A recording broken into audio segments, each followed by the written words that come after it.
कृष्णा हरे कृष्णा कृष्णा कृष्णा हरे हरे हरे राम राम राम हरे हरे।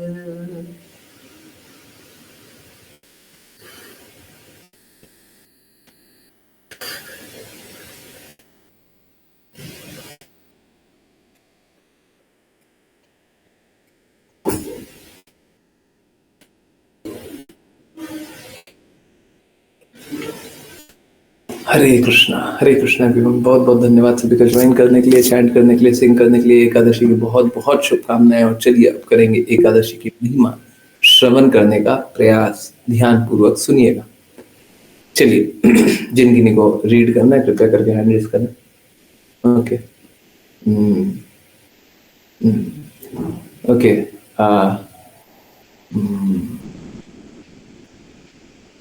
गिरधारी प्रभु जी आज आप रीड करें।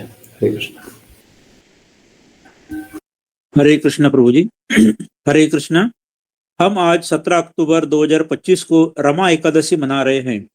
युधिष्ठिर महाराज ने कहा, हे जनार्दन, हे सभी प्राणियों के रक्षक, कार्तिक माह अक्टूबर नवंबर के कृष्ण पक्ष के अंतराल में आने वाली एकादशी का क्या नाम है? कृपया मुझे यह पवित्र ज्ञान प्रदान करें। परम पुरुषोत्तम भगवान श्री कृष्ण ने कहा, हे राजन, जो मैं वर्णन कर रहा हूँ उसे ध्यान से सुनो।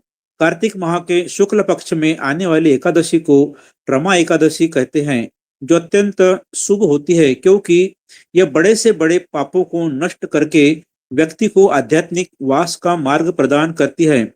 अब मैं इस एकादशी का इतिहास और गौरव का वर्णन करूंगा। मुचकुंद नामक एक प्रसिद्ध राजा था, जो स्वर्गीय ग्रहों के राजा इंद्रदेव के साथ साथ यमराज, वरुण और राक्षस रावण के धर्मनिष्ठ भाई विभीषण के साथ मित्रवत था। मुचकुंद सत्यवादी था तथा निरंतर मेरी भक्ति करता था। उसके राज्य में कोई अशांति नहीं थी क्योंकि वह धार्मिक सिद्धांतों के अनुसार शासन किया करता था। एक पवित्र नदी के नाम पर मुचकुंद की बेटी का नाम चंद्रभागा रखा गया और राजा ने उसका विवाह चंद्रसेन के पुत्र शोभन से कर दिया। एक बार शोभन एकादशी के शुभ दिन अपने ससुर के महल में गया।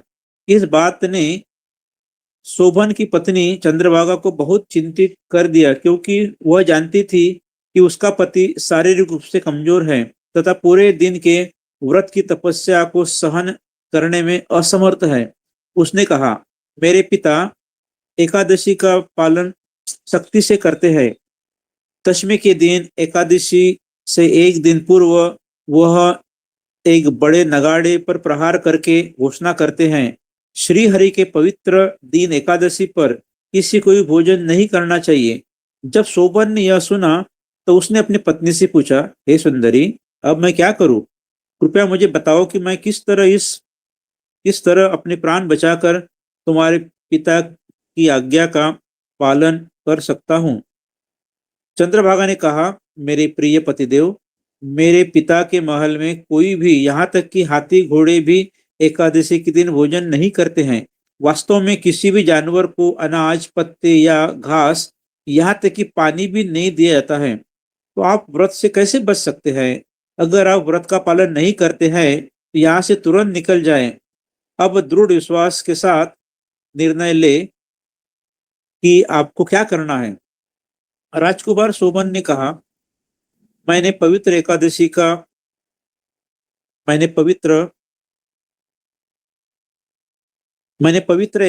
व्रत पालन करने का निर्णय लिया है। मेरी जो भी नियति है वह अवश्य भी घटित होगी। यह निर्णय करके शोभन ने इस एकादशी का व्रत करने का प्रयास किया, लेकिन अत्यधिक क्षुधा के और तृष्णा से वह असहनीय रूप से परेशान हो गया। जब द्वादशी को सूर्योदय हुआ तो राजकुमार शोभन की मृत्यु हो गई। राजा मुचकुंद ने अपने दामाद के अंतिम संस्कार के लिए लकड़ी का एक बड़ा ढेर इकट्ठा करने का आदेश दिया, लेकिन उन्होंने अपनी बेटी चंद्रभागा को निर्देश दिया कि वह अपने पति के साथ अंतिम संस्कार में सती ना हो। इस प्रकार चंद्रभागा ने अपने मृत पति के सम्मान के लिए सभी शुद्धिकरण कार्यों और प्रक्रियाओं का पूरा करने के बाद अपने पिता के घर में रहना जारी रखा। भगवान श्री कृष्ण ने कहा, युधिष्ठिर, भले ही शोभन की मृत्यु रमा एकादशी के कारण हुई हो, लेकिन उसके द्वारा अर्जित योग्यता ने मृत्यु के बाद भी मंदराचल पर्वत की चोटी पर उसे एक राज्य का शासक बना दिया। सोम शर्मा नामक एक ब्राह्मण जो मुचकुंद के राज्य में रहता था, एक दिन विभिन्न तीर्थ स्थानों की यात्रा करते हुए उसका आगमन शोभन के राज्य में हुआ। ब्राह्मण ने शोभन की अद्भुत कीर्ति को देखा और सोचा कि यह अपने राजा मुचकुंद का दामाद हो सकता है। ब्राह्मण के पूछने पर राजा शोभन ने अपनी कहानी बतानी शुरू करी। क्योंकि मैंने रमा एकादशी व्रत का पालन किया था, इसलिए मुझे इस भव्य नगर पर शासन करने का अवसर प्राप्त हुआ, लेकिन यह सब अस्थायी है। मैं आपसे इस कमी को दूर करने की विनती करता हूँ। मैं इसकी सुंदरता और भव्यता को स्थायी कैसे बना सकता हूँ? कृपया अपने निर्दोष से मुझे स्पष्ट करें। ब्राह्मण ने पूछा, यह राज्य अस्थिर क्यों है? कृपया मुझे इसे पूरी तरह से समझाए और मैं आपकी सहायता करने का प्रयास करूंगा। शोभा ने उत्तर दिया, मैंने बिना किसी विश्वास के रमा एकादशी का व्रत किया था, इसलिए यह राज्य स्थायी नहीं है। आप कृपया राजा मुचुकुंद की सुंदर बेटी चंद्रभागा के पास वापस जाए और उसे बताए कि आपने इस जगह और मेरे बारे में क्या देखा और समझा है। निश्चय ही यदि आप शुद्ध ब्राह्मण हैं तो आप मेरी सहायता कर सकेंगे। इस प्रकार ब्राह्मण अपने राज्य में लौट आया और संपूर्ण प्रकरण चंद्रभागा को बताया। वो अपने पति की यह जानकारी पाकर आश्चर्यचकित और प्रसन्न हुई। चंद्रभागा ने कहा, कृपया मुझे उस स्थान पर ले चलो जहाँ मेरे पति रहते हैं, क्योंकि मैं उन्हें फिर से देखना चाहती हूँ। जीवन में प्रत्येक एकादशी का व्रत करने से मुझे जो पुण्य प्राप्त हुआ है, उससे उसका राज्य अवश्य ही स्थायी हो जाएगा।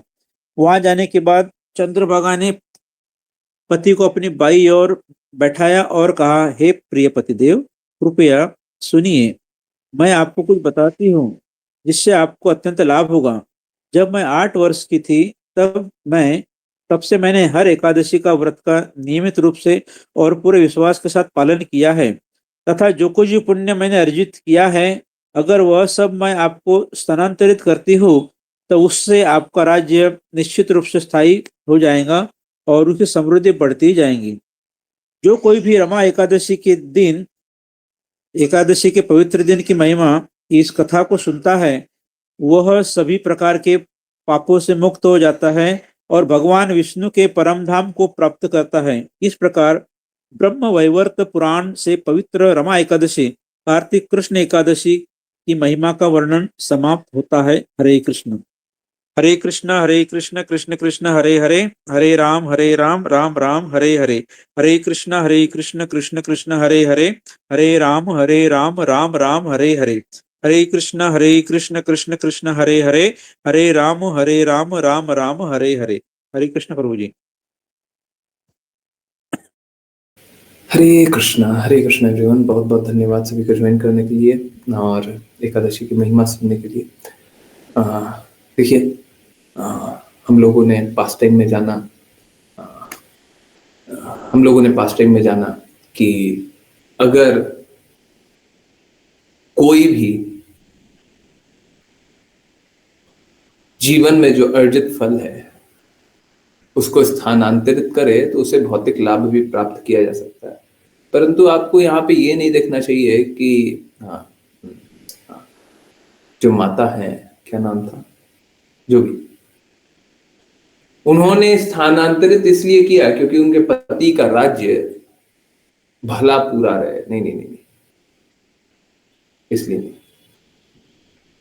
देखिए, हम सभी को, चंद्रभागा, हम सभी को ऊंचे लक्ष्य के लिए कार्य करना चाहिए।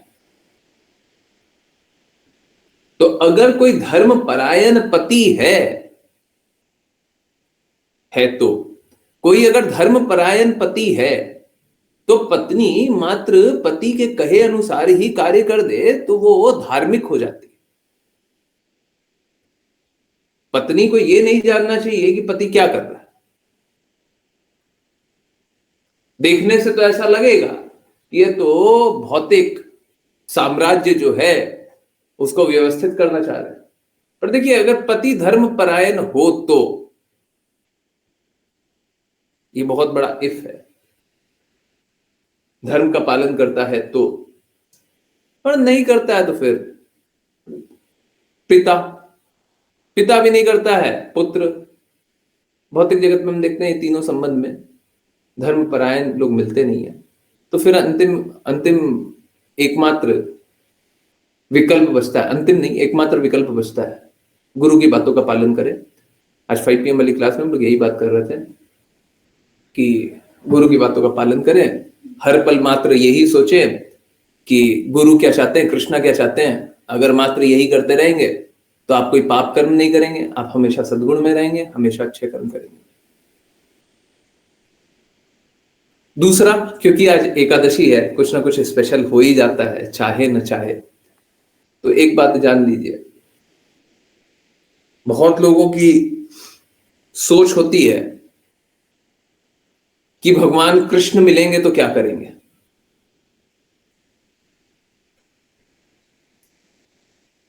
देखिए, आज ही ऐसी भक्ति वेदांत स्वामी श्रील प्रभुपाद क्लास में बोल रहे थे, ये बात पहले से ही पता है, परंतु आज एकदम स्पष्टता से बोल रहे थे, और आज चैतन्य चैतन्यमृत में भी यही वर्णन आया था। मैं फिर से वो बात को रिपीट कर रहा हूं। देखिए, भगवान से प्रेम दो तरीके से जागृत होता है। गोपियों का भी प्रेम दो तरीके से जागृत था। एक तब जब वो कृष्णा पर्सनल रूप में प्रेजेंट थे, व्यक्तिगत रूप में सामने थे। जब व्यक्तिगत रूप में सामने थे तब तो वो परस्पर संबंध बना सकते, गोपियां बना सकते। परंतु एक संबंध तब भी था जब कृष्णा प्रत्यक्ष रूप में दिखाई नहीं देते, परंतु कृष्णा ने प्रॉमिस किया कि मैं कभी नहीं जाऊंगा। कृष्णा ने विश्वास दिलाया था मैं कभी नहीं जाऊंगा, और गोपियों के हृदय से कृष्णा कभी नहीं जाते। हमेशा गोपियों का चिंतन कृष्णा के ही विचारों में रहता था। यह होता है अलगाव में।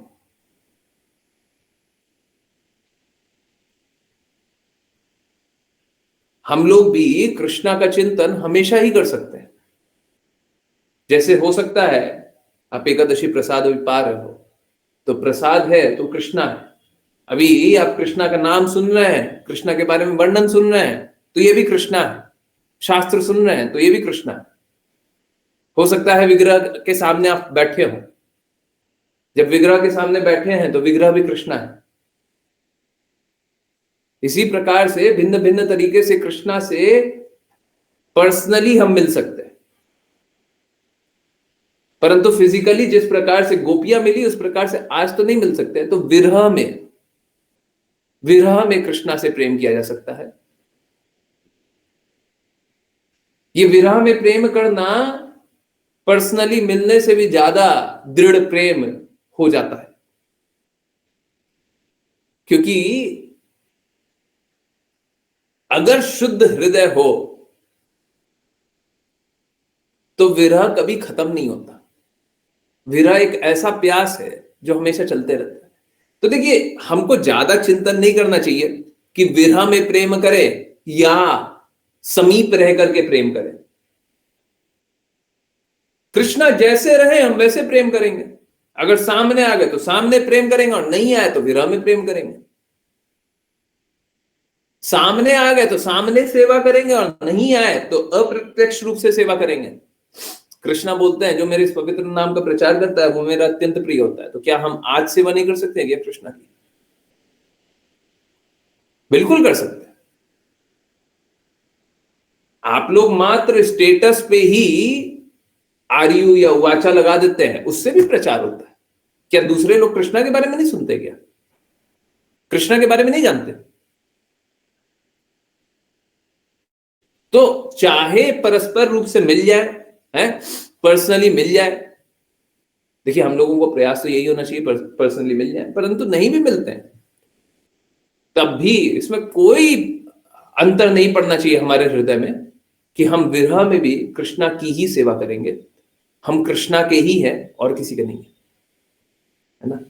तो हम सेवा किसकी करेंगे, हम प्रेम किससे करेंगे, हम समर्पित किसके प्रति रहेंगे, है ना। तो कोई अंतर नहीं पड़ता।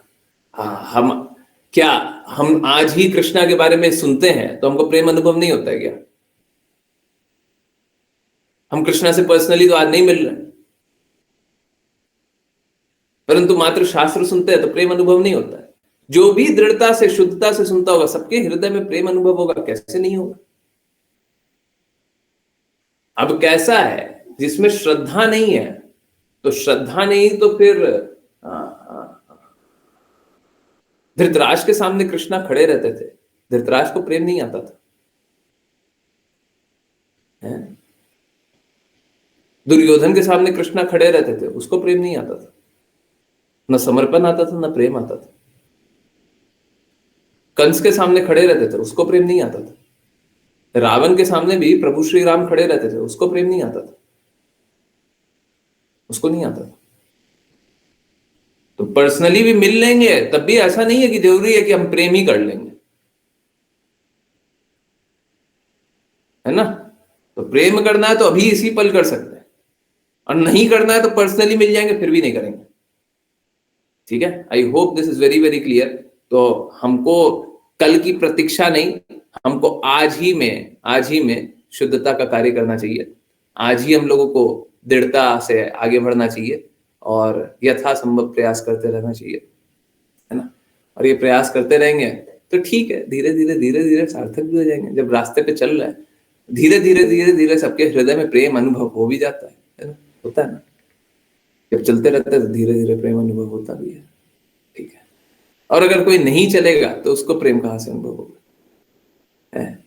इसको चलना ही नहीं है, जिसको कृष्णा पे श्रद्धा ही नहीं है, उसको प्रेम कहाँ से होगा। उसके लिए तो नरसिम्हा देव बन करके आएंगे हिरण्यकशिपु के सामने। वो तो हिरण्यकशिपु जैसा है, जो कृष्णा से प्रेम नहीं अनुभव करना चाहता है वो हिरण्यकशिपु जैसा है, वो रावण जैसा है, कंस जैसा है। देखिए, बाकी तरीके से मिलिए ना मिलिए ये आपके ऊपर है। हो सकता है आप बोले कि नहीं नहीं हमको कृष्णा से नहीं मिलना है, कृष्णा है नहीं मिलना। देखिए, हो सकता है ठीक है नहीं मिलिए, पर कृष्णा भगवत गीता में एक बात बोलते हैं, I am the death personified, मैं ही मृत्यु भी हूं, है। मृत्यु भी कौन है, स्वयं कृष्णा ही है। तो ठीक है, बाकी तरीके से नहीं मिलेंगे तो हो सकता है आपके पास विकल्प है, आप बोल रहे कि हम नहीं मिलेंगे, हम आज भी नहीं मिलेंगे, अब भी प्रेम नहीं करते, अब भी कृष्णा के बारे में चिंतन नहीं करते, हमको नहीं जानना है कृष्णा के बारे में, क्यों बता रहे हो, हमारा जीवन ऐसे ही बहुत अच्छा है, हम आई एम हैप्पी विदाउट हरी, है ना। अब बहुत कुछ बोल सकते हैं। कब तक, जब तक कृष्णा डेथ पर्सोनिफाइड बनकर के आ नहीं जाते हैं, जब तक कृष्णा मृत्यु के रूप में साक्षात आपके सामने खड़े नहीं हो जाते हैं, फिर आपको स्वीकार नहीं पड़ेगा। देखिए, हमेशा दो मार्ग होता है, एक प्रेम का, एक दर्द का, है ना। जैसे स्कूल में भी पढ़ते थे, दो तरीके से पढ़ते थे, या तो हम स्वयं से ही पढ़ लें, या तो अगर पढ़ना ही है, दूसरा विकल्प यह पढ़ना नहीं है, उसके लिए तो बात ही नहीं है, परंतु पढ़ना ही है तो दूसरा विकल्प क्या होता है, फिर मार खा के पढ़ ले, है ना। या तो प्रेम से पढ़ ले या तो मार खा के पढ़ ले। अब देखिए आपको कौन सा चाहिए, प्रेम वाला मार्ग नहीं होगा तो मार वाला मार्ग होगा, ठीक है। आप समझिए, कृष्णा हमको कष्ट नहीं देना चाहते हैं। कुछ लोग सोचते हैं भक्ति करने में कष्ट आता है, नहीं, कृष्णा हमको कष्ट नहीं देना चाहते, हम स्वयं कष्ट बनाना चाहते हैं। कृष्णा तो हमारे कष्ट को अंत करना चाहते हैं। हमको मार्ग क्यों बताया, हमको भक्ति का मार्ग क्यों बताया, भक्ति के मार्ग पे क्यों चला रहे, कृष्णा तो हमारा कष्ट अंत करना चाहते हैं, हम अपना कष्ट अंत नहीं करना चाहते। ये हमारी मूर्खता, ठीक है। तो भगवान कृष्ण की कही गई बातों का पालन कीजिए, कष्टों का अंत कीजिए, है। प्रभु श्री राम आ रहे हैं, है ना। अभी अभी आ रहे जी, शास्त्र सामने है। हाँ, वैसे भी आ रहे हैं, दीपावली आ रही है, प्रभु श्री राम तो आएंगे, है ना। ठीक है, अच्छे से दीपक जलाइएगा, आ रहे बस अब अंतिम कुछ समय है ना। भरत महाराज के लिए बड़ा कठोर समय है ना। जब भी प्रतीक्षा वाली घड़ी होती है तो जो शुद्ध भक्त होते हैं उनके लिए बड़ा पीड़ादायक अवस्था होता है, तो बहुत पीड़ा में है, परंतु कोई बात नहीं, अब आएंगे। और जब प्रभु श्री राम आएंगे तो सारे कष्ट भी मिटा देंगे। हैं? तो अभी आपके पास आ रहे हैं, श्रवण अच्छे से कीजिएगा तो आ जाएंगे। चलिए समझने का प्रयास को कंटिन्यू करते हैं। जिनको रीड करना है कृपया करके हैंड रेज करें। हरे कृष्ण। ओके ऋचा माता जी।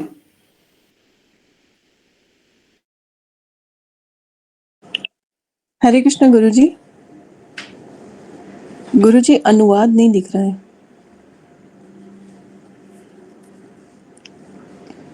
अनुवाद। जीवात्मा स्वभाव से अपना स्वयं का अच्छा या बुरा भाग्य चुनने की सूक्ष्म स्वतंत्रता रखता है, लेकिन जब वह अपने परम स्वामी भगवान को भूल जाता है तो वह स्वयं को भौतिक प्रकृति के गुणों के प्रति समर्पित कर देता है। भौतिक प्रकृति के गुणों से प्रभावित होकर वह स्वयं की शरीर के साथ पहचान करता है और शरीर के हित के लिए विभिन्न गतिविधियों से आसक्त हो जाता है। कभी वह अज्ञान के गुण के प्रभाव में होता है, कभी रजोगुण के और कभी सत्व गुण के। इस प्रकार जीवात्मा भौतिक प्रकृति के गुणों के अधीन विभिन्न प्रकार के शरीर प्राप्त करता है। तात्पर्य। इन विभिन्न प्रकार के शरीरों की व्याख्या भगवद गीता 13.22 में की गई है।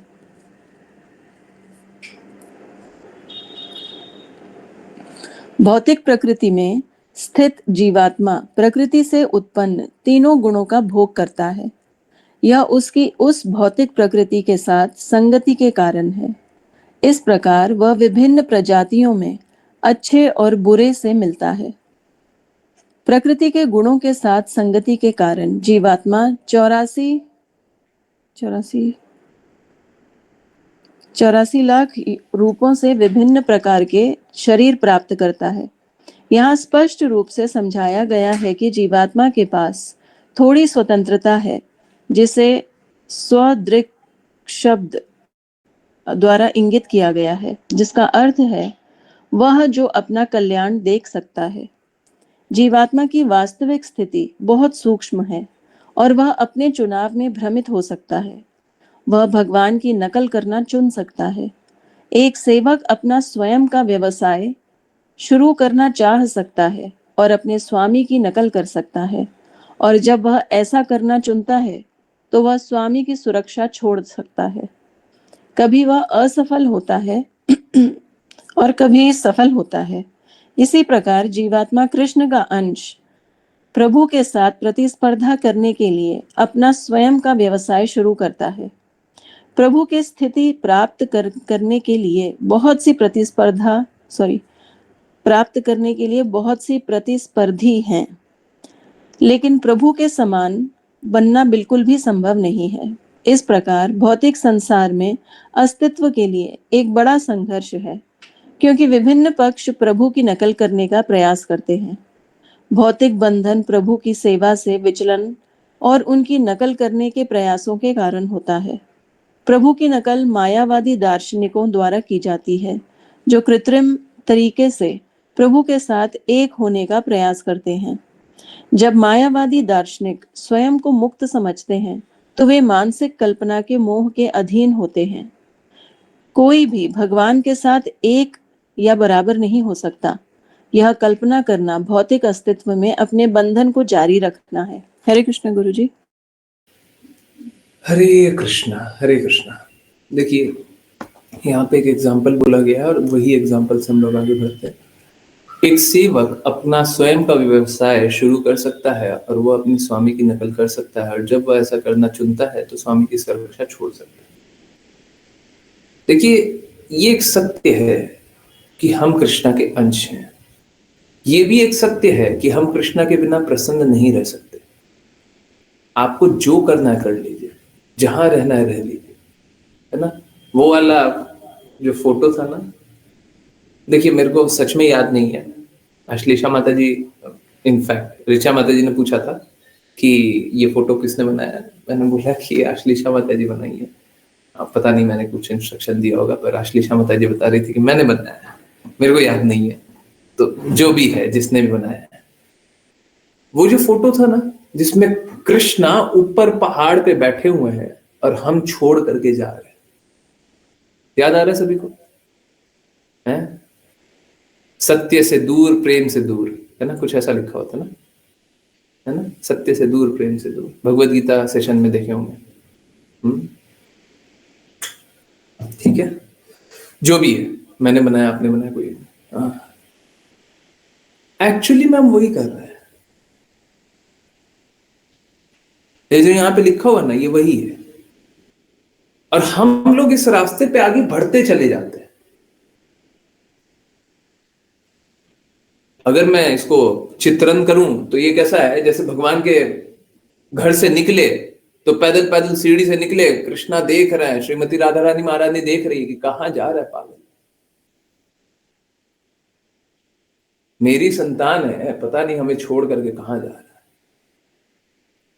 पर हम तो पागल हुए पड़े, हमको तो नशा हो गया।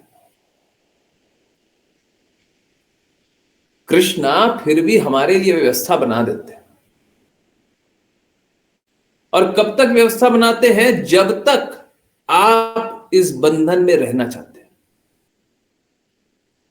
कृष्णा किसी का बुरा नहीं कर रहा है, परंतु आप अपना बुरा करना चाहते हैं। आप ये चुनाव करते हैं कि नहीं नहीं, हमको कृष्णा की बातें सुननी नहीं है, हमको कृष्णा का घर छोड़ करके चले जाना है।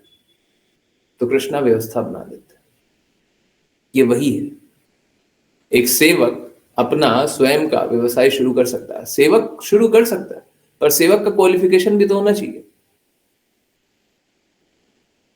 अब कोई बस मालिक का देखा देखी, बस वो क्या एक्टिंग करने लग गया बिजनेस करने का, तो उससे किसी का लाभ थोड़ी ना होगा।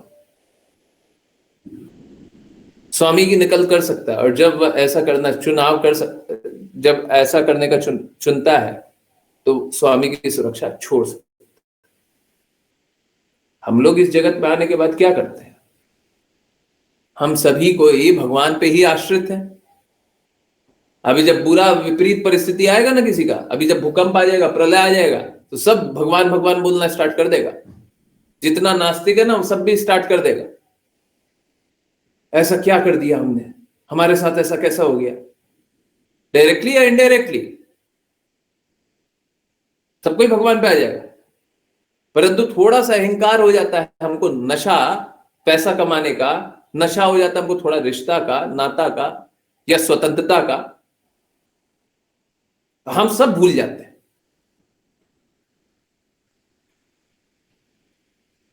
आप लोग याद कीजिए, हम सबके साथ हुआ है।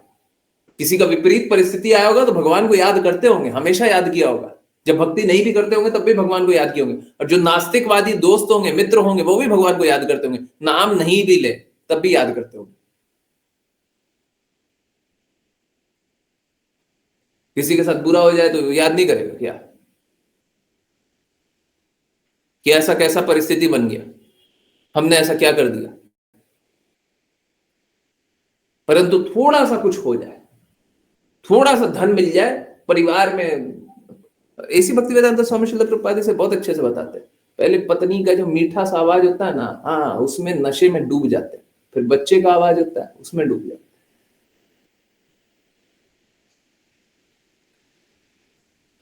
थोड़ा सा कुछ संपत्ति जुगाड़ लिया, जोड़ लिया, उसके बाद हम भगवान को ही छोड़ देते हैं। कौन भगवान? किस लिए भगवान की सुननी है? हैप्पी विदाउट हरि, हम कृष्णा के बिना खुश हैं, हमको क्या जरूरत है? कर्म करो, बहुत लोगों से सुनते होंगे कर्म करो। कर्म करोगे तो प्रदान कौन करता है? कर्म तो कर लोगे आप, फल कौन प्रदान करेगा? आप ही प्रदान कर दोगे क्या? आप पेड़ तो उगा दोगे, धूप कौन देगा?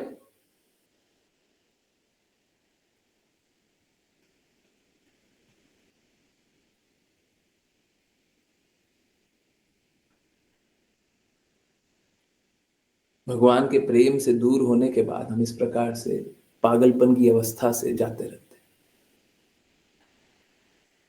है ना। भगवान के प्रेम को ही छोड़ दिया, अब क्या मिलेगा। मैं यही बता रहा था, किन्हीं को बता रहा था, और सबको ही जानिए इस बात को।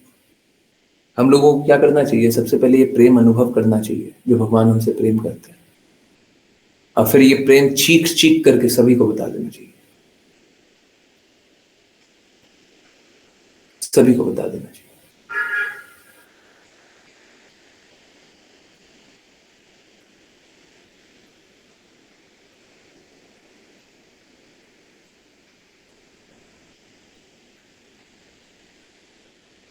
भगवान के बिना प्रेम कहां मिलेगा।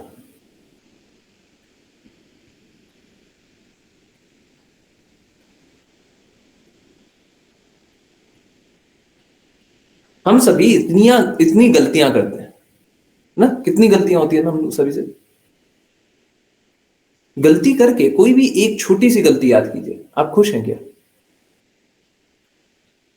कभी कभी गलतियों पे हम लोग हंस भी देते हैं, पर खुश हैं क्या। क्यों नहीं हम ऐसा कर ले जहां पे हम गलतियां करना बंद कर दें।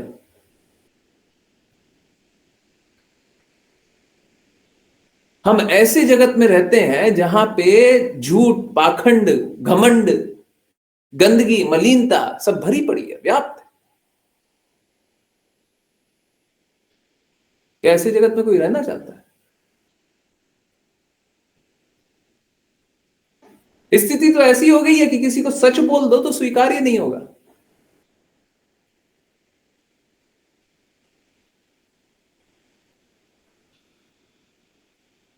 आज ही की बात है, बहुत इंपॉर्टेंट है। और देखिए, मेरा मजाक भी बन जाए या कोई गलती भी निकल जाए तो मेरे को कोई दिक्कत नहीं है, बस आप लोग भक्ति दृढ़ता से करते रहे, यही एक अपेक्षा है।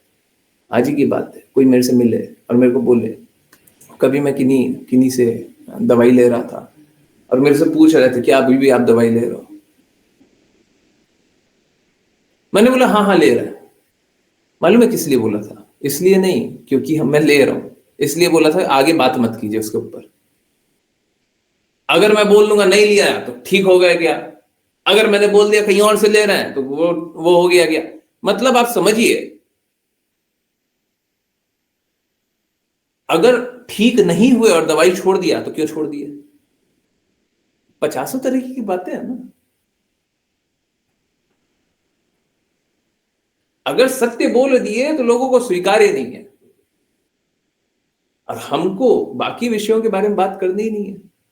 आप मेरे हेल्थ के बारे में बात कर रहे हैं, इसके बारे में बात कर रहे हैं, उसके बारे में बात कर रहे हैं। लोग ऐसे ही एपरेंटली सतही तौर पे कुछ भी बात करने लग जाता, उससे क्या बात करना।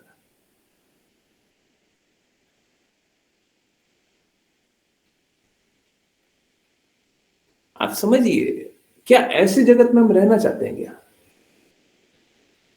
फेक कंसर्न, चेहरा दिख गया, वो कहते हैं ना चेहरे दिखने पे तिलक लगा दिया। ऐसे आपकी कोई प्रतीक्षा नहीं है, ऐसे आपका कोई कंसर्न नहीं है, पर चेहरा दिख गया तो याद कर रहे हैं आपको। ये कैसा कंसर्न, ये कैसा कंसर्न। इनफैक्ट आजकल फैमिलीज में वैसा हो गया है। माता पिता पुत्र का संबंध, पुत्री का संबंध वैसे ही हो गया, चेहरा दिख गया तो याद कर रहे तुम। क्या हम ऐसे संबंधों के बीच रहना चाहते हैं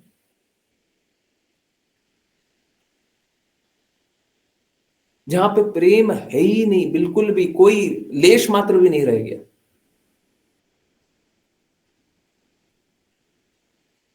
क्यों नहीं हम प्रेम जागृत करें, क्यों नहीं हम सही संबंधों में रहें, क्यों नहीं हम वो करें जिसकी हमें वैल्यू हो। झूठा झूठा बोल करके जी करके क्या मिलेगा। अगली बार अगर वो मिल जाएंगे, मैं चाहूंगा कि अवॉइड करूं बात करना, क्योंकि हमको झूठ नहीं बोलना, हमको बात ही नहीं करना हमारे बारे में। हमको किसी भी संबंध में बात नहीं करना, हमको कृष्णा के संबंध में बात करना है। या तो अगर आपका हित हो जाए तो बता दीजिए, हम कुछ कर दें तो बता दीजिए।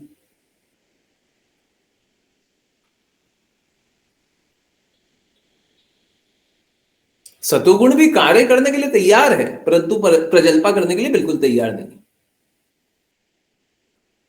आप 5 मिनट टाइम वेस्ट कीजिएगा, हम क्यों सुनेंगे?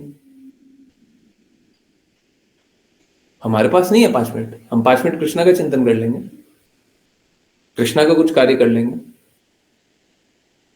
प्रजल्पा करना गुरु ने नहीं बताया है, गुरु ने बोला है प्रजल्पा मत करो।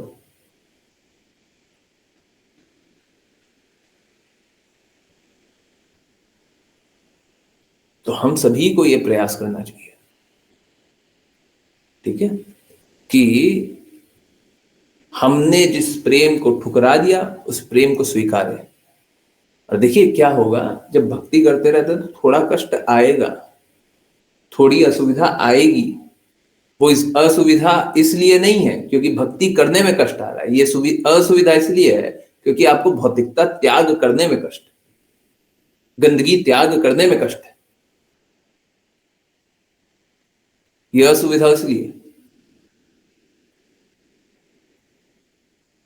जैसे सुबह जल्दी उठना, तो ये असुविधा किस लिए? ताकि आपका शरीर खराब हो रहा है, आपके लिए हेल्थ के लिए बुरा है? नहीं, ये तो अच्छा है। असुविधा इसलिए कि आपकी बुरी आदत लगी हुई है, लेट उठने की बुरी आदत लगी हुई है।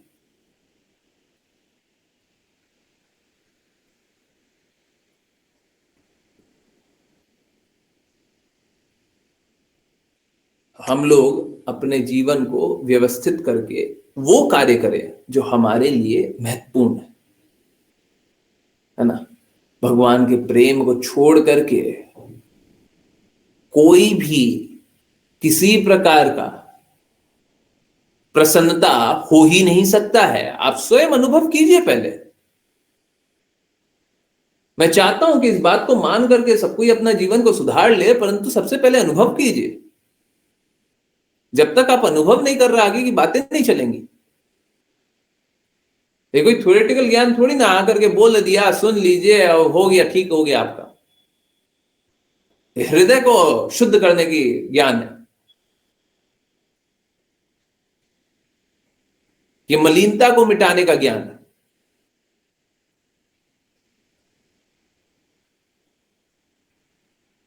है ना। हाँ,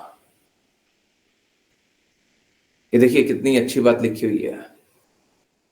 यहां स्पष्ट समझाया गया कि जीवात्मा के पास थोड़ी स्वतंत्रता है, जिसे स्वदृक् शब्द से इंगित किया गया है, जिसका अर्थ है वह जो अपना कल्याण देख सकता है। जीवात्मा की वास्तविक स्थिति बहुत सूक्ष्म है और वह अपने चुनाव में भ्रमित हो सकता है। देखिए, हम सभी के पास, जैसे सपोज करें, हाँ, हम किसी रोड पे जा रहे हैं, अब रोड पे आगे गड्ढा है, गड्ढा है, तो हमारे पास ये चुनाव है ना, गाड़ी को रोक दो, पैदल चल रहे हो तो रुक जाओ। हमारे पास चुनाव है ना, आवश्यक थोड़ी ना है कि गड्ढे में कूद जाओ। कोई गाड़ी चलाता रहे, सामने गड्ढा दिख जाएगा तो रोक देगा ना। परंतु कैसा है, आध्यात्मिक प्रेम तो हमको अनुभव शुद्ध रूप से होता ही नहीं है, तो हमको गड्ढा कहां पे है और फ्लाईओवर कहां पे है, हमको कहां समझ में आएगा।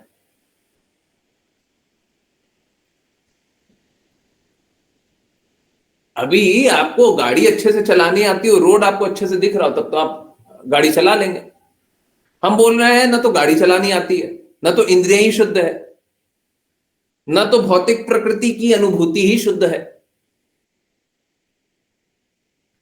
जब भौतिक प्रकृति से जो भी अनुभव कर रहे हैं वो ही शुद्ध है। अब इस भौतिक जगत में रहते हुए आध्यात्मिक पथ के लिए गाड़ी चलाइएगा कैसे? ना आपको गाड़ी चलाना आता है, ना रोड अच्छा है, दोनों ही नहीं।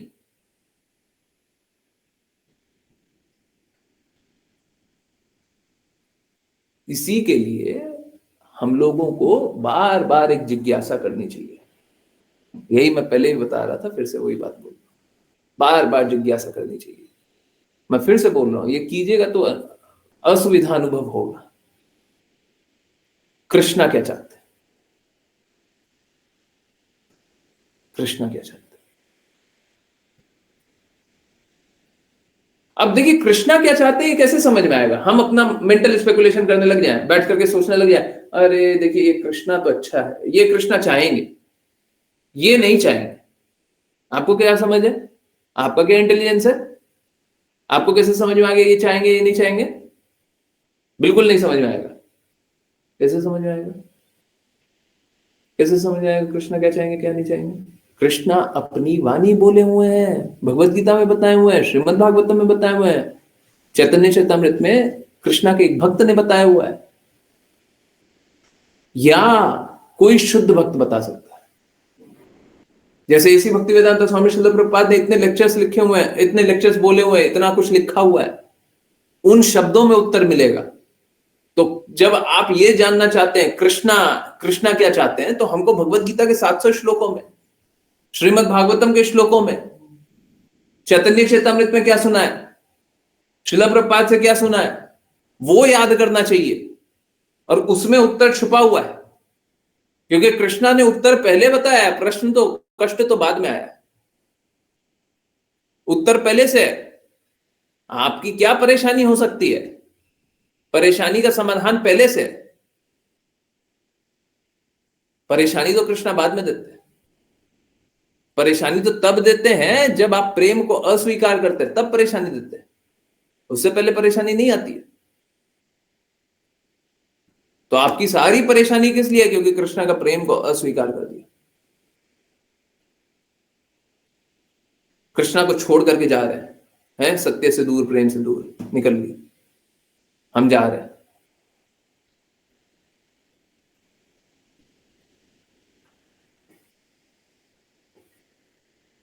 तो भगवान ने तो एकदम क्लियर रास्ता बताया हुआ है।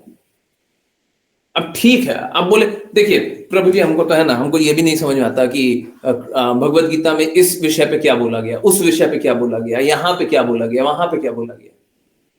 तो दो काम कीजिए, पहले श्रवण कीजिए और उसके बाद जिज्ञासा पूछिए। पूछिए जिज्ञासा, उत्तर है शास्त्रों में,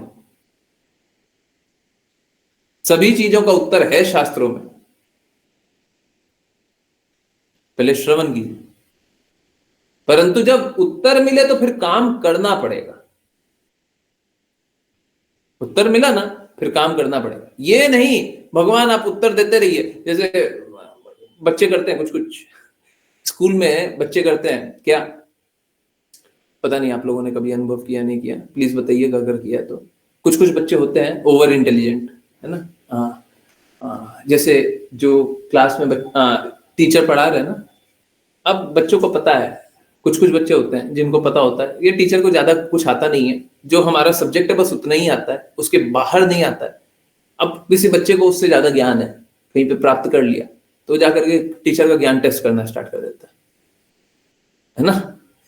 जाकर के पूछने लग जाता है, सर इसका क्या होता है, उसका क्या होता है, इसका क्या मतलब है, उसका क्या मतलब है। एक्चुअली में टीचर को नहीं आता, परंतु टीचर को उतना आता है जितना आपको चाहिए, जितना आपको चाहिए उतना मालूम है। परंतु क्या करते हैं, किसने अनुभव किया, नहीं किया, ऐसे बच्चे अनुभव किए हैं?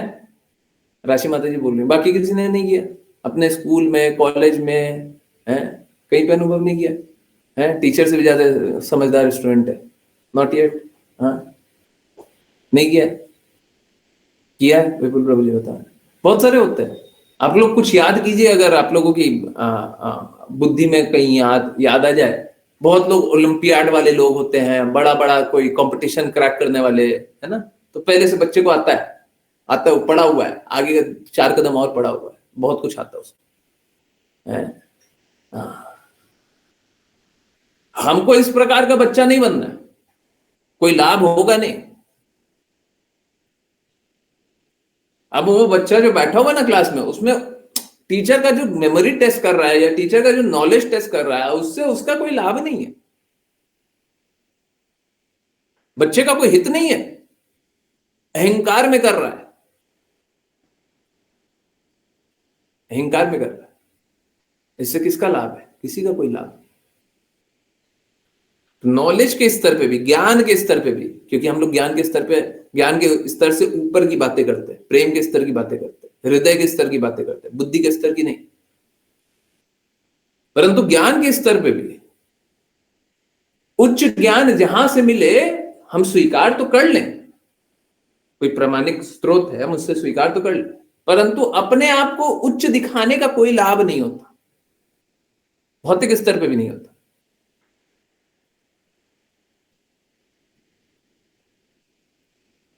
अपना ज्ञान तब दिखाने का लाभ है जब आपका टेस्ट लिया जा रहा है या जब आपको टेस्ट देना पड़ रहा है, या वही आपका निर्धारित कर्तव्य बन जाता है, तब फिर दिखाना होता है, नहीं तो नहीं दिखाना चाहिए। तो हम लोगों को स्वतंत्रता दी गई है, हम सभी के पास स्वतंत्रता है, परंतु सही और गलत का भेद कौन जानता है? सही क्या है, गलत क्या है, आप पहचानते हो? आपको समझ में आता है? थोड़ा सा कुछ आध्यात्मिक ज्ञान थोड़ा सा मिल जाता है, उसी में अहंकार हो जाता है। वैसे पता है ना, थोड़ा सा हमको धन कमा लिया, अब कृष्णा कौन? माता पिता बोलते हैं बच्चे बच्चे हमारे हाथ में नहीं है, क्योंकि आपने उनको अहंकार में स्थित कर दिया, इसलिए आपके हाथ में नहीं, अहंकार में स्थित कर दिया। आप उनको प्रेम में स्थित कीजिए, हमेशा आपके चरणों में रहेंगे। आजकल बहुत सारा केसेस सुनते हैं ना, माँ बाप को घर से निकाल दिया। वो सारे केसेस इसलिए होते हैं क्योंकि आपने भी उनको ज्ञान में स्थित किया, आपने भी उनको पैसे में स्थित किया। आजकल के माता पिता क्या बोलते हैं? अच्छा पैसा कमा लो फिर जीवन अच्छा है। वो क्या कर रहा है? पैसा कमा रहा है, उसका लक्ष्य क्या? पैसा। कभी आपने उसको सही ज्ञान दिया ही नहीं कि प्रेम प्रेम सब कुछ है, तो प्रेम को वैल्यू ही नहीं करता। बाद में बोलते हैं मेरे प्रेम को वैल्यू नहीं करता, क्योंकि आपने ही तो वैल्यू करना नहीं सिखाया ना। निश्चित रूप से बच्चा कोई भी आता है, उसका स्वयं का भी गुण होता है, उसका खुद का भी गुण और उसका खुद का भी प्रारब्ध है, ये भी बात सही है। परंतु आपका भी तो दायित्व है। हम लोगों को अब ठीक है, पास्ट हो गया, अब पास्ट को बदला तो जा नहीं सकता। हम लोगों को अब अपने आप को और सभी को प्रेम में स्थित करने का मार्ग पे चलना है और चलाना है।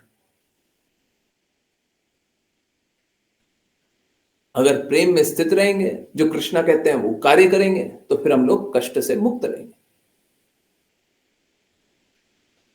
हम लोगों को स्वतंत्रता को त्याग देना है और कृष्णा की अधीनता को, कृष्णा के अधीन होने को स्वीकार कर लेना।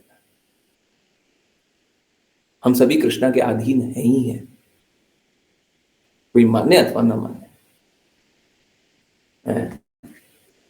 तो कृष्णा की अधीनता को स्वीकार कर लेंगे, प्रेम में स्थित हो जाएंगे, कष्ट से मुक्त हो जाएंगे, हमेशा शुद्ध रहेंगे। ठीक है, चलिए एक श्लोक और लिया जा सकता है क्या? हाँ ठीक है, कोई बात नहीं, अनुवाद लेते हैं कम से कम। मुस्कान माता जी, हरे कृष्णा। हरे कृष्ण गुरु जी। अनुवाद। जो सत्व गुण में स्थित हैं, वे वैदिक आदेशों के अनुसार पुण्य कर्म करते हैं। उस प्रकार वे उच्च ग्रह प्रणालियों में उन्नत होते हैं, जहाँ देवता रहते हैं। जो रजोगुण से प्रभावित होते हैं, वे मानवों के रहने वाले ग्रह प्रणालियों में विभिन्न प्रकार की उत्पादक गतिविधियों में संलग्न होते हैं। इसी प्रकार जो अंधकार के गुण से प्रभावित है, वे विभिन्न प्रकार के दुखों के अधीन होते हैं और पशु जगत में रहते हैं। तात्पर्य। हरे कृष्णा हरे कृष्णा। तो हाँ देखिए, अलग अलग गुण में स्थित होकर के अलग अलग प्रकार का कार्य करते हैं सब कोई। ठीक है, हाँ सतोगुण में देखिए, यहाँ पे सतोगुण और सत्वगुण के बारे में बता दूं। देखिए, सत्व शुद्ध सात्विक के साथ आता है। शुद्ध सात्विक आध्यात्मिक सतोगुण के बारे में बात होती है, परंतु मैंने पहले भी बहुत बार बताया हुआ है, फिर से बता दे रहा हूं देखिए, शास्त्रों को जब पढ़ते हैं तो शुद्ध सात्विक और सतोगुण बहुत बार इंटरचेंजेबली यूज होता है, बहुत बार एक का दूसरे के लिए उपयोग हो जाता है। हम लोगों को समझना है ये भौतिक जगत के सतोगुण की बात हो रही है कि आध्यात्मिक, हम लोगों को ये समझना है। ठीक है, तो यहाँ पे भौतिक जगत के सतोगुण की बात हो रही है, उसीलिए सतो कर दिया, परंतु सत्व भी लिखा हुआ है तो हम लोगों को समझ लेना चाहिए, अच्छा ये यही जगत का है। ठीक है, ओके।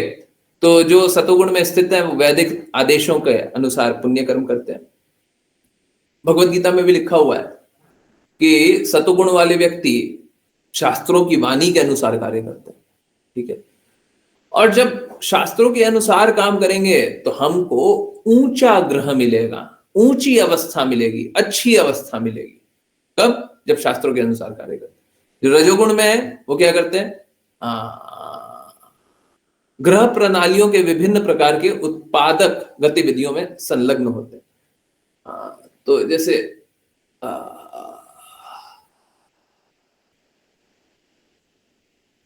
जो भी व्यवस्था दी गई है उस व्यवस्था को अच्छे से निचोड़ते हैं, अच्छे से एक्सप्लॉइट करते हैं और सोचते हैं कि इन व्यवस्थाओं को निचोड़ करके हम अपना कुछ हित ले लेंगे। ये जो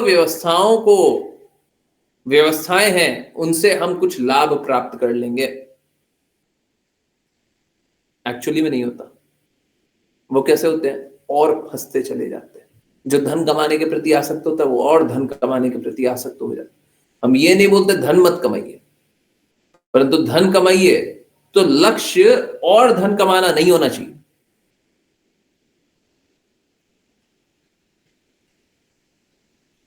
अभी समझिए, कोई भी उद्योगपति को याद कीजिए, ठीक है? वो क्या चाहता है? अधिक से अधिक धन कमाना चाहता है ना? नहीं, हमारा धन कमाना चाहिए, जितना धन कमा सकते हैं उतना धन कमाइए, अधिक से अधिक कमाइए, परंतु ऊंचे लक्ष्य के लिए लगाइए, ऊंचे लक्ष्य के लिए लगाइए। देखिए समझिए, ये गाड़ी जो हम धन कमाने की गाड़ी चला रहे हैं, कब तक चलाइएगा? एक दिन थक हार के बोलिएगा हमारा हो गया। क्यों? अंतिम में तो हार ही जाइएगा ना। सपोज कीजिए आप बहुत धन कमाने वाले व्यक्ति हैं, बहुत ही धन कमाने वाले, 90 साल के हो गए, बहुत धन कमा लिया, उसके बाद क्या हुआ? उस दिन तो हार गए ना। अरे जो धन कमाया है उसको सही लक्ष्य के लिए लगाइए, उपयोग कीजिए। ठीक इसी प्रकार से ज्ञान कमाया, कितना ज्ञान कमा लीजिएगा, कितना ज्ञान प्राप्त कर लीजिएगा। ज्ञान असीमित, हर दिन ज्ञान का अनंत भंडार भर रहा है, आप कितना ज्ञान प्राप्त कर लीजिएगा? एक सीमा ही होगी ना। उसके बाद तो बोलिएगा बस अब नहीं, 24 ही घंटे है ना। हम आपको नॉलेज दे दें जो कि आप 48 घंटे में ग्रास्प नहीं कर सकते। पूरे विश्व में बहुत कुछ चल रहा है, अभी इंडिया के बारे में बता देंगे, फिर चाइना के बारे में बता देंगे, फिर जापान के बारे में बता देंगे, ऐसे करते करते पूरे विश्व के बारे में बता देंगे क्या क्या चल रहा है। आप 48 घंटे में वो ग्रहण कर पाए और दिन में 24 घंटा, एक लिमिट के बाद तो थक जाइएगा ना, बोलिएगा बस बहुत हो गया, अब सो जाते हैं। तो हारना क्यों चाहते हैं? ज्ञान कमाइए, परंतु ज्ञान किस लिए? ताकि आप उस ज्ञान का सदुपयोग कीजिए, ऊंचा उपयोग कीजिए। उसमें हार नहीं रहे, उसमें जीत रहे। थोड़ा सा भी प्रयास किया तो सदुपयोग के रास्ते तो आगे बढ़े ना।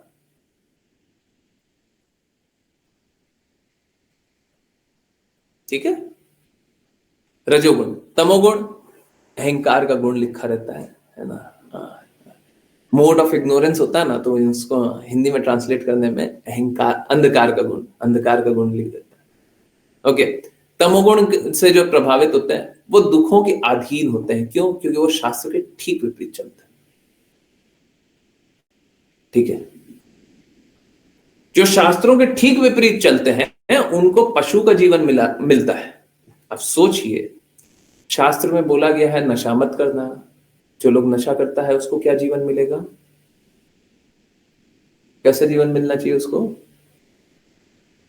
शास्त्र में लिखा हुआ है कि पशु हत्या मत करना, ये पशु हत्या करने का लक्ष्य बनाया हुआ उसको कैसा जीवन मिलेगा?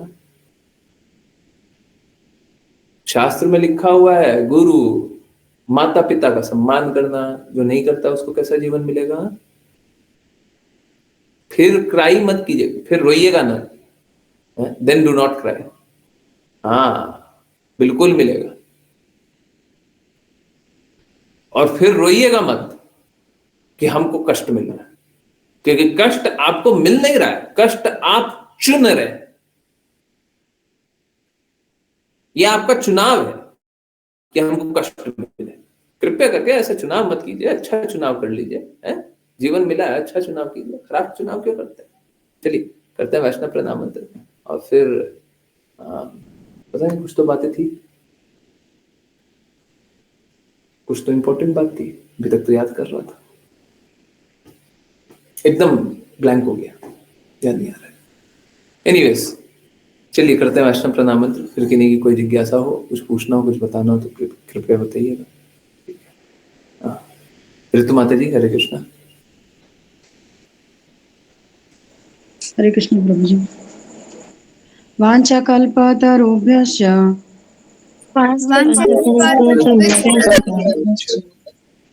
कृपा सिन्धुभ्य एव च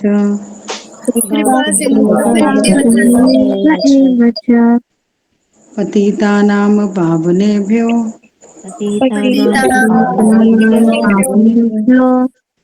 वैष्णवेभ्यो नमो नमः।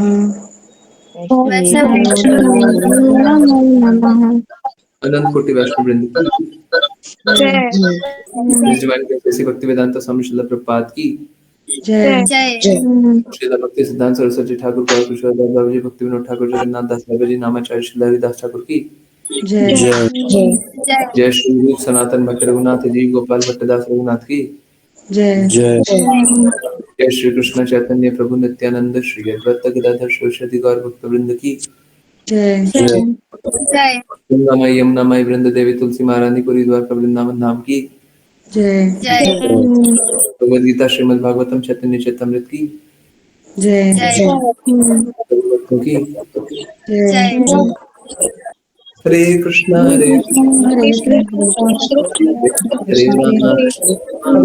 हरे राम राम हरे हरे कृष्णा कृष्णा हरे हरे राम हरे हरे हरे कृष्णा हरे कृष्णा हरे हरे राम हरे कृष्ण गुरु जी। हरे कृष्ण गुरु जी। हरे कृष्ण गुरु जी। हरे कृष्ण गुरु। हरे कृष्ण गुरु जी।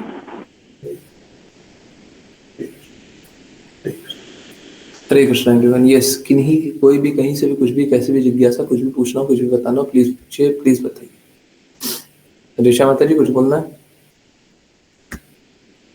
नहीं, पहले कहीं हैंड रेज़ है। It's okay. यस, किन्हीं की जिज्ञासा है, कुछ पूछना है, कुछ बताना है, कुछ बोलना है?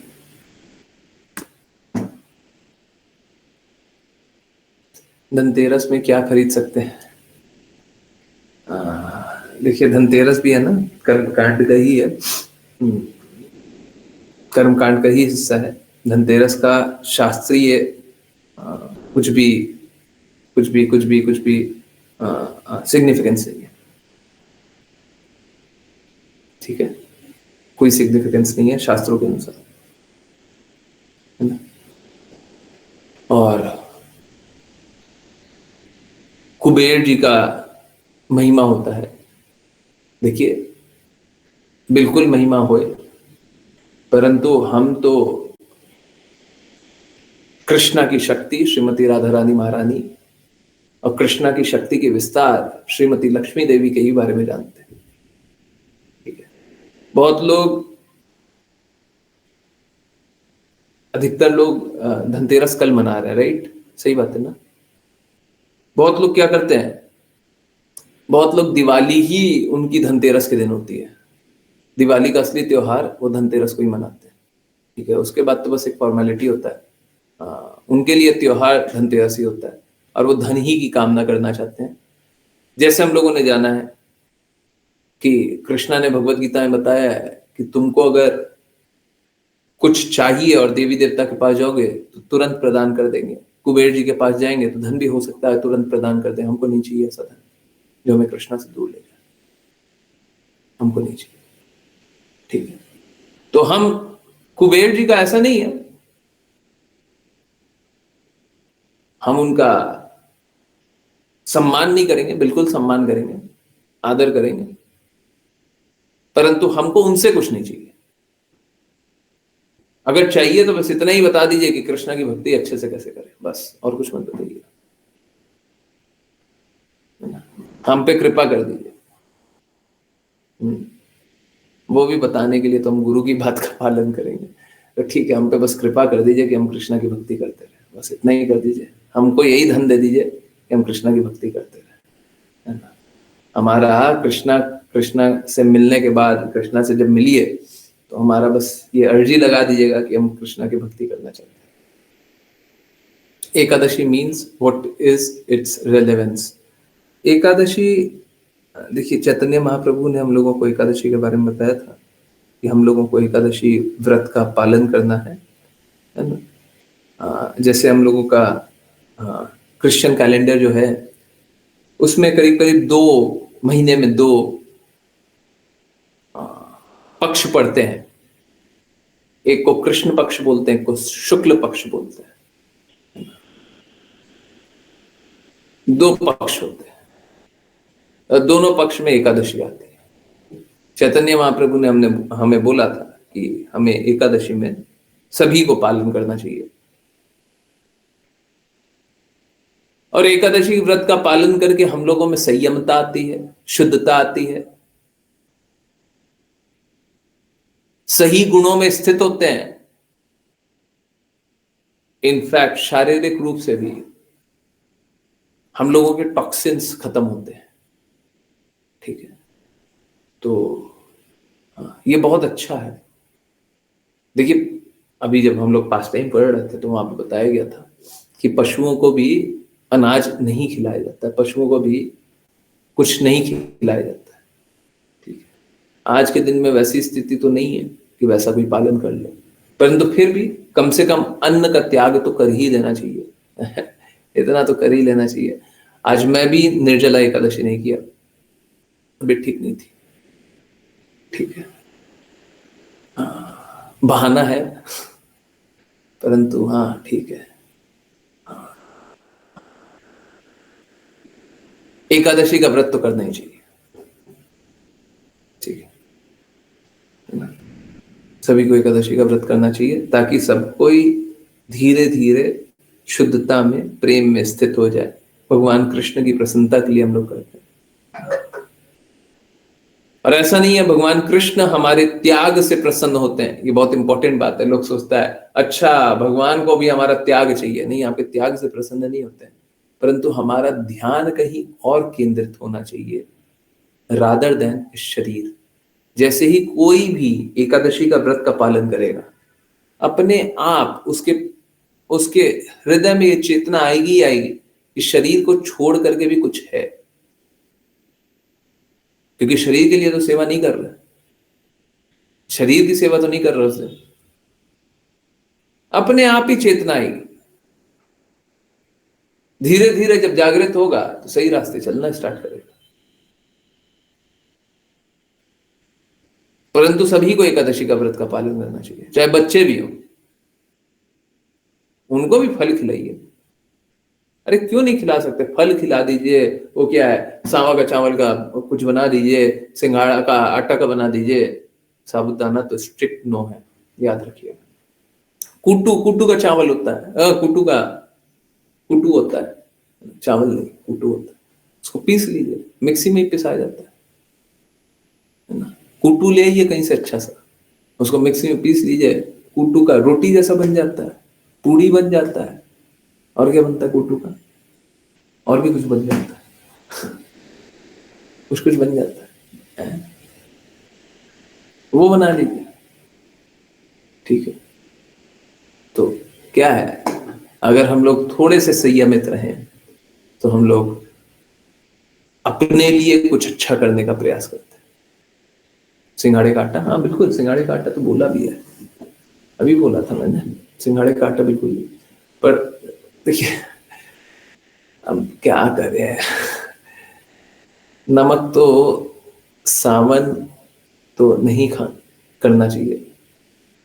सेना नमक यूज कर सकते हैं, सेना नमक खा सकते हैं। सावन क्या लिखा हुआ नहीं समझ में, सेंधा सेंधा लिख रही हो शायद, वो लिख रही होंगी। सेना नमक यूज कर सकते हैं, है ना? सेना नमक यूज कर सकते हैं। जो लोग देखिए जितना ज्यादा ऑस्टेरिटी कर सकते हैं उतना ज्यादा कर लीजिए, नहीं कर सकते तो वो ठीक है, नीचे आ जाइए। अरे जो लोग ऑस्टेरिटी नहीं करते, बच्चों के लिए एकदम छोटे छोटे बच्चे ऑस्टेरिटी तो करेंगे नहीं, हम उनसे कितना ऑस्टेरिटी करवाएंगे और संयम नहीं कर पाएंगे, है ना? सेवन नहीं, सेंधा नमक का सेवन कीजिए। तो अगर ऑस्टेरिटी नहीं कर पाते हैं तो एक काम कीजिए, आलू की सब्जी बनाइए नमक डाल करके, सेंधा नमक डाल करके, है ना? बहुत अच्छा बन जाता है। पहले तो मैं बहुत खाया करता था, अभी भी कभी एकादशी नहीं रहे तो मैं खाता हूँ। तो उसमें कुछ नहीं होता, उसमें आलू उबाल देते हैं, छोकन डाल देते हैं किसका घी का, उसमें जीरा भी डाल दिया, है ना? जीरा ऐसे नहीं यूज करते हैं, परंतु वैसे तो यूज करते हुए मैंने देखा ही है, ठीक है, और मैंने सब जगह देखा है। तो कहीं पे मैं पढ़ रहा था कि जीरा का उपयोग नहीं करते हैं, पता नहीं, मैंने तो जितना देखा जीरा का उपयोग किया जाता है। ओके, फिर से कभी पूछ लीजिएगा, आज का तो हो गया होगा सबका, फिर से कभी पूछ लीजिएगा, मैं फिर से देख लूंगा। तो छुकन डाल दिया, उसके बाद आलू डाल दिया, है, पानी डाल दिया, थोड़ा सा नमक डाल दिया, सिजा लिया, है। मैंने भी सुना है जीरा नहीं खाते, है ना? ठीक है, परंतु मैंने तो देखा है सब जगह उपयोग करते हैं, सब जगह उपयोग करते हैं। एनीवेज एक बार फिर से बोल दीजिएगा, मैं देख लूंगा। देखिए सबसे इंपॉर्टेंट क्या है, सबसे इंपॉर्टेंट ये है कि हम कृष्णा के लिए प्रेम अनुभव करें, कृष्णा के लिए प्रेम अनुभव करें। और ये सब के बाद भी अगर हो सके तो कृष्णा के लिए कुछ बनाया कीजिए, एकादशी के दिन भी कृष्णा के लिए कुछ स्पेशल बना दीजिए। आप मत खाइए, कृष्णा को खिलाइए, कुछ भी बनाइए, तब ना त्याग समझ में आएगा कि बनाया है पर अपने लिए नहीं बनाया है, ये बस कृष्णा के लिए, है ना? हाँ, ये मिलेगा तो कल मिलेगा, आज नहीं मिलेगा, है ना?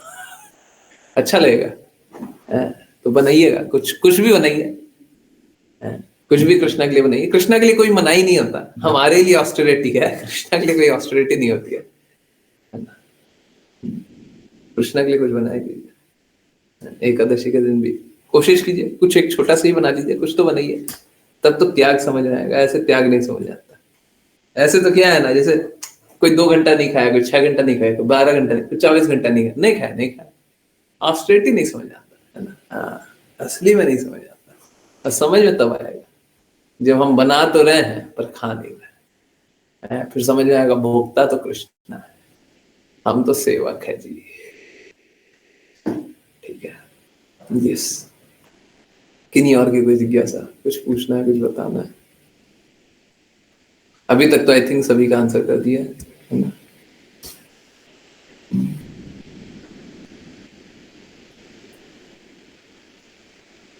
यस, अगर आप चाहें एकादशी का ग्रुप चैंटिंग कर सकते हैं, हाँ कर सकते हैं, बिल्कुल करेंगे। पहले हम लोग कर लेते हैं। बाय द वे, हाँ मेरे को एक बात बतानी थी, सॉरी, मैं बहुत लेट कर दिया, और मेरे को ये बात बतानी थी, मैं भूल रहा था, यही बात थी, रियली सॉरी, रियली सॉरी। देखिए, आप पिछले कुछ दिनों में स्पेशली, देखिए एक बात जानिए, कभी भी मैं स्क्रीन देखता हूँ, कभी भी, अभी भी देख रहा हूँ एकदम स्क्रीन सामने आंखों के साथ, तो मेरे को चक्कर ही आता है। अगर मैं स्ट्रेट देखूंगा तो, ठीक है, स्ट्रेट इन द फेस, एकदम, तो हमको चक्कर ही आएगा। तो ये बात तो एकदम क्लियर है कि कभी भी स्क्रीन देखते रहेंगे तो चक्कर आएगा और नींद आएगी। परंतु आपने आज या पिछले कुछ दिनों में देखा होगा कि मैं सो जाता हूँ कभी कभी, जैसे झपकी जैसा लग रहा है ना, चैंटिंग करते हुए। झपकी बिल्कुल नहीं आना चाहिए। एक तो वो होता है कि मैं ऑनेस्टली बता रहा हूँ, मैं किसी चीज का चिंतन नहीं करता, मैं कृष्णा का चिंतन करता हूँ, श्रीमती राधा रानी और रानी का चिंतन करता हूँ, नाम का चिंतन करता हूँ, शब्दों का, ठीक है। और कभी कभी वो बहुत इंटेंस हो जाता है। आगे और क्या होता है वो नहीं बता रहा। तो एक तो वो है, वो साइड है, वो साइड में मेरे को कोई कष्ट नहीं है, परंतु आजकल आजकल स्पेशली देख रहा हूँ, देखिए ये दवाइयों का असर है। तबीयत मेरी बहुत खराब थी, आज सुबह बहुत ही ज्यादा खराब थी। आज सुबह जब उठा था तो बहुत बहुत ज्यादा खराब तबीयत थी, बहुत ही ज्यादा खराब तबीयत थी, ठीक है, ऑलमोस्ट तड़प रहा था। तो ठीक है, 6:30 बजे तक तबीयत थोड़ी बेटर हुई, परंतु उसके बाद मैंने फिर जब से उठा तब से बहुत सारी दवाइयां ली है, बहुत कुछ किया है, बहुत कुछ किया है, और मैं करते रहूंगा। उसके लिए परेशान मत होइए, मैं करते रहूंगा, ठीक है। तो अगर आप ये झपकी देख रहे हैं तो कृपया करके इससे थोड़ा सा भी कुछ सीखे ना, बस यही जाने कि दवाइयों का असर है, मैं कुछ कर नहीं सकता इसका, ठीक है। बहुत ही हैवी दवाई आज ली थी सुबह, बहुत हैवी लिया था क्योंकि बहुत खराब स्थिति थी, ठीक है। तो उसके लिए अगर आप लोगों को किसी को कुछ भी लगा हो, I am really sorry, but मैं कुछ कर नहीं सकता। अगर तबीयत वैसी लगेगी तो फिर से मैं दवाई वैसा ही करूंगा, ठीक है। कोशिश करूंगा कि वो स्थिति तक पहुंचे ही ना, है ना, पहले ही मैं कुछ करके रखूं सो दैट वैसा तबीयत कभी खराब ना हो, ठीक है। एनीवेज मैं और भी दवाई लेने का कोशिश कर रहा हूँ सो दैट तबीयत खराब ना हो, ठीक है। मेरे को ये बात बिल्कुल बतानी थी कि कुछ लोग देख रहे होंगे, सोच रहे होंगे कि देखो इनकी ये तो यही सो रहा है ऐसा नहीं था। देखिए इसीलिए क्या होता है, दिखता कुछ और है, होता कुछ और है। कल भी तबीयत खराब थी, कल सुबह भी तबीयत खराब थी, बट आज तो कुछ ज्यादा ही हो गया था, बहुत ज्यादा हो गया था। सुबह ही सुबह बहुत ही ज्यादा हो गया था। इसका एक बहुत बड़ा कारण पोल्यूशन भी था, ठीक है। गुरुजी क्या आप प्रभुपाद जी का कोट एक्सप्लेन कर सकते हैं? है क्या, मुझे समझ में नहीं आया। चलिए कोई शेयर करेगा क्या? ओके मैं ही निकालता हूँ, एक मिनट निकाल। ओके, छह गोस्वामी। ओके, कृष्ण और गोपियों के बीच प्रेम संबंधों रूपी सागर में डूबे रहते, इसलिए वैराग्य बाह्य था। उनके पास आनंद लेने के लिए श्रेष्ठ वस्तुएं थी। तो जब तक आप श्रेष्ठ वस्तुओं में आनंद नहीं लेंगे, आप निम्न को त्याग नहीं पाओगे। कैसा है, गोस्वामियों को देख करके हम लोग सोचते हैं उन लोगों ने कितना त्याग किया है ना। एक्चुअली में किसी प्रकार का भी कोई भी त्याग कोई कर ही नहीं सकता है। आप लोगों ने वो वाचा पढ़ा था, वाचा में लिखा होता, कब लिखा होता, fact, a fact, here is a fact, याद आ रहा है? हियर इज अ फैक्ट, वाचा याद आ रहा है सभी को? आज ही का वाचा, आज ही का।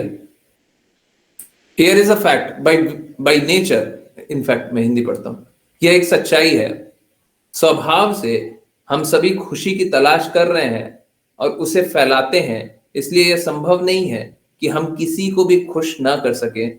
असली सवाल यह है कि वास्तव में आप किसको खुश करना चाहते हैं। तो ऐसा हो ही नहीं सकता कि हम अपनी खुशी को त्याग दें, जो वाचा का हेडलाइन है। ऐसा हो ही नहीं सकता कि हम अपनी खुशी को त्याग दें, हैं? नहीं नहीं नहीं नहीं नहीं नहीं नहीं नहीं, मेरे को ये भी पढ़ना था। यह एक रहस्य है, बड़े से बड़ा त्याग करने वाला भी, बड़े से बड़ा त्याग करने पर भी व्यक्ति आंतरिक रूप से खुश रह सकता है। यह आंतरिक संतुष्टि केवल भगवान कृष्ण की सेवा से ही मिलती है। तो जब तक आप आंतरिक रूप से संतुष्ट नहीं होगा तब तक आप त्याग कर ही नहीं सकते। एक मां बच्चे के लिए बड़े से बड़ा कष्ट झेल लेती है, परंतु कब झेलती है? जब वो कष्ट झेल करके बच्चा प्रसन्न रहे और इस प्रसन्नता में मां प्रसन्न रहे। Are we all getting it? पूरा साइकिल समझिए, बच्चा प्रसन्न रहे ये ऑब्जेक्टिव नहीं है, इस प्रसन्नता से मां प्रसन्न रहे। आजकल की कलयुगी माएं हैं कि बच्चे को दर्द देती है, बच्चा तो प्रसन्न है परंतु उससे मां प्रसन्न नहीं है, तो नहीं चलेगा। समझ आ रहा है? तो हम त्याग कब कर सकते हैं? जब जिसके लिए त्याग करें पहले तो वो प्रसन्न हो और उसकी प्रसन्नता में हम प्रसन्न हो। सभी को समझ आ रहा है? नहीं आ रहा? डिफिकल्ट हो गया? आया नहीं आया? आया? तो हम त्याग कब कर सकते हैं? ऐसे तो कोई त्याग ही नहीं सकता, कुछ भी नहीं त्याग सकता। और त्याग कब कर सकते हैं? बाकी लोगों को नहीं समझ में आया क्या? जल्दी जल्दी बताइए, समझ में आया सभी को? पहले बताइए, आगे तब बढ़ेंगे। सभी को समझ आ रहा है? वाई तो लिख दीजिए जल्दी से, वाई वाई वाई वाई लिख दीजिए। नहीं है? हाँ, मेरे को समझ आया। लिखा क्यों नहीं जा रहा था? लिखा क्यों नहीं जा रहा था? मेंटल स्पेकुलेशन में ही रहना है, भ्रम की अवस्था में, वही अच्छा लगता है। सिखा रहे हैं, पूरे क्लास में सिखा रहे हैं, गुरु ने क्या बोला, गुरु ने क्या बोला, कृष्णा ने क्या बोला, ये सोचना है। परंतु आपको तो समझ में ही नहीं आया, तो आप समझिएगा कैसे कि गुरु ने क्या बोला? ना तो वाचा समझ में आया, ना तो ये समझ में आया, तो पूछते क्यों नहीं?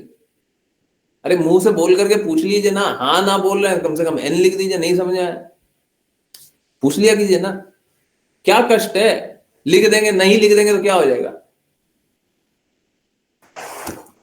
एनीवेज, पूछा कीजिए। मेरा डिवोटी से बहुत विनम्र निवेदन है, विनम्र ही है, विनम्र निवेदन है, कृपया पूछ लिया कीजिए, ठीक है? कोई दिक्कत नहीं है। आप नहीं पूछते हैं, ये गलत करते हैं, अपने साथ आप धोखा कर रहे हो। ओके, कोई भी त्याग, त्याग सुनते हैं हम लोग शास्त्रों में बहुत बार सुनते हैं, त्याग, तप, जप नहीं, त्याग, तप और दान सभी को करना है ना?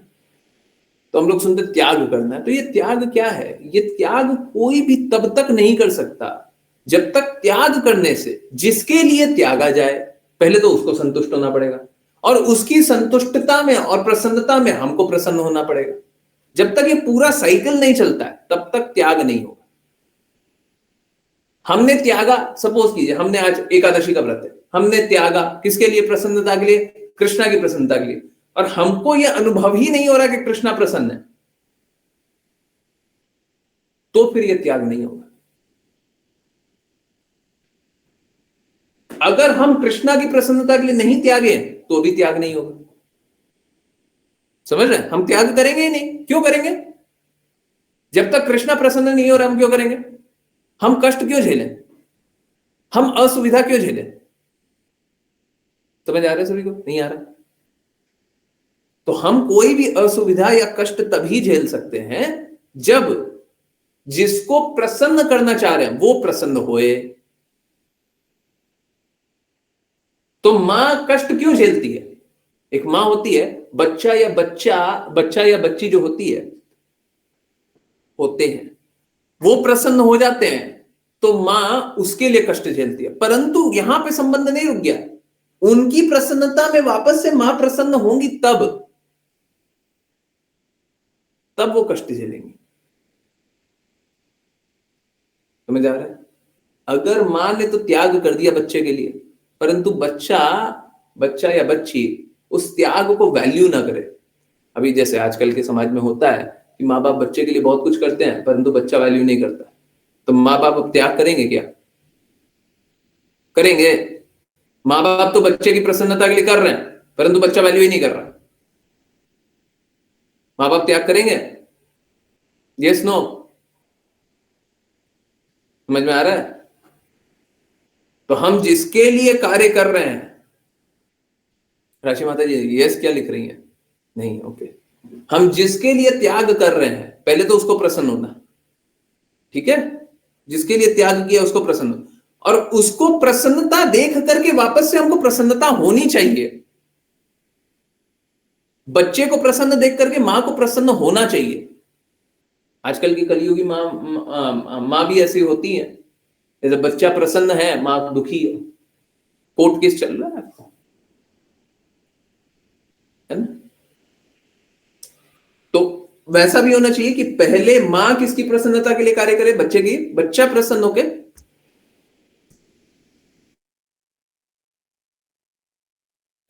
बच्चा प्रसन्न हो रहा है तो इसमें मां को प्रसन्न होना चाहिए, त्याग तभी होगा। ओके, अब हम क्या देखते हैं, अब हम यहाँ पे कोर्ट पे हैं, पहले ये आए उसके बाद फिर समझते हैं, है ना? हाँ, पहले हम यहाँ पे आते हैं, फिर मैं जितनी जिज्ञासा होगी यहाँ पे समझिए। देखिए, हम देखते हैं कि गोस्वामी कितना कष्ट झेलते हैं ना, पेड़ के नीचे रह जाते हैं, त्याग कर देते हैं, खान पीन के बारे में सोचते नहीं है, कितना कुछ करते हैं, भगवान के प्रेम के लिए कितना कुछ करते हैं, परंतु ये पूर्ण सत्य नहीं है, ये अधूरा सत्य है। ये एक पक्ष हम देख रहे हैं, इसका दूसरा एक और पक्ष है। कौन सा पक्ष है? षड गोस्वामी कृष्णा और गोपियों के बीच प्रेम संबंध के रूपी सागर में डूबे रहते हैं।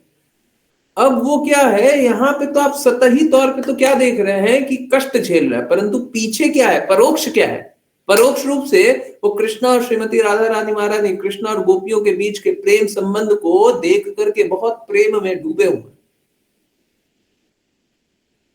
अब प्रेम में डूबे हुए हैं, उसलिए उनको ये सतही कष्ट अनुभव भी नहीं होता, और वो त्याग करते हैं तो वो संतुष्ट रहते हैं। अगर त्याग करना भी रहेगा तो संतुष्ट रहेंगे।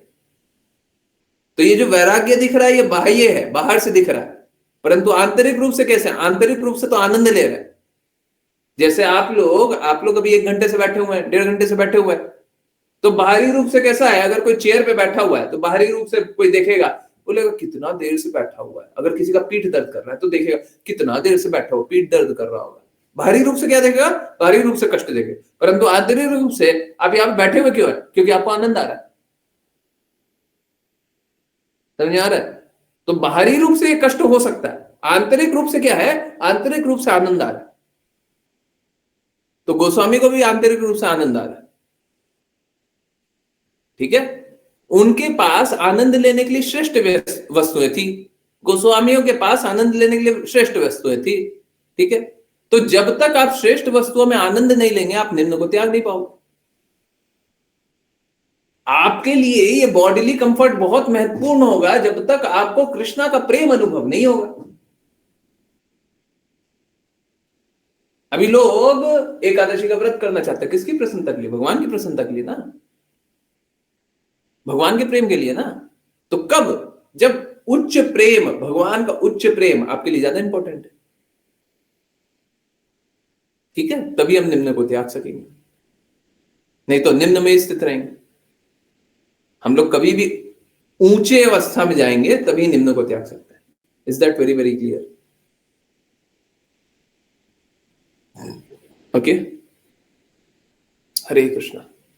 यस, आई होप अश्लेषा माता जी समझ में आया। चलिए अभी जल्दी से लेते हैं।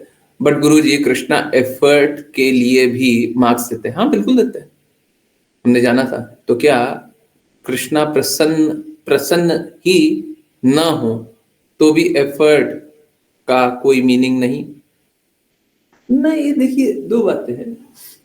मूर्खता से भी आप कृष्णा के लिए कार्य करेंगे तो भी कृष्णा प्रसन्न हो ही जाते हैं, आपकी मूर्खता से प्रसन्न हो जाते हैं। कृष्णा आपके कृत्यों से नहीं, आपके भावों से प्रसन्न होते हैं। तो आप कृष्णा के लिए सच में करना चाहते हैं तो कृष्णा प्रसन्न हो जाएंगे। तो कृष्णा प्रसन्न ना हो ये हो ही नहीं सकता। हाँ ये बात है कि आप असुविधा दे रहे हैं। देखिए देवी देवता क्या, हम लोग देवी देवता का नियम का पालन नहीं करते, देवी देवता का आह्वान करते हैं, देवी देवता प्रसन्न नहीं होते। कम से कम देवी देवता इस बात पे तो प्रसन्न होते हैं कि आप नास्तिक नहीं बने, आप कोई तो रास्ता चुन रहे हो। ये बात अच्छा नहीं है कि आप फलप्रद चुन रहे हो, परंतु उसमें भी प्रसन्न हो रहे हैं कि हाँ चलो नास्तिक तो नहीं बना। तो हाँ प्रसन्न तो हो ही रहा है, कब नहीं हो रहा? भगवान हमेशा प्रसन्न है। जब भी आप थोड़ा भी शुद्धता का कार्य कर रहे हैं भगवान प्रसन्न है। ये वैसे ही है, बच्चा जैसे जैसे अगर किसी का बच्चा 100 में से 40 नंबर ही लेकर के आया, अब अगर वो 45 भी लेकर के आ रहा है तो माँ बाप खुशी होगा, दुखी क्यों होगा? हाँ, इस बात में दुखी होगा कि और ज्यादा नहीं लेकर के आया। हाँ, ये दुख रहेगा, वो अलग दुख है, वो अलग दुख है। दो अलग अलग प्रकार का दुख है। एक, मेरा बच्चा टॉप क्यों नहीं करता, सबसे अच्छा क्यों नहीं आता, वो अलग दुख है। परंतु 40 नंबर लेकर गया, 45 लेकर गया, उसमें भी खुशी होगी, है ना? समझ आ रहा, नहीं आ रहा? तो कृष्ण हमेशा ही प्रसन्न रहता है। आप थोड़ा सा कार्य तो करो, थोड़ा सा भी कार्य करोगे, कृष्ण प्रसन्न हो जाएंगे। मूर्खता में कुछ भी करोगे तब भी प्रसन्न हो जाएंगे। मूर्खता में आपको शुद्ध समझ में नहीं आ रहा, फिर भी आप करोगे, फिर भी प्रसन्न हो जाएंगे। कृष्ण तो कितने कृपालु है। ठीक है, तो चलिए अब करेंगे दामोदर अष्टकम, उसके बाद करेंगे नाम जप, है ना? ओके। नमामीश्वरं सच्चिदानन्दरूपं लसत्कुण्डलं गोकुले विराजमानम्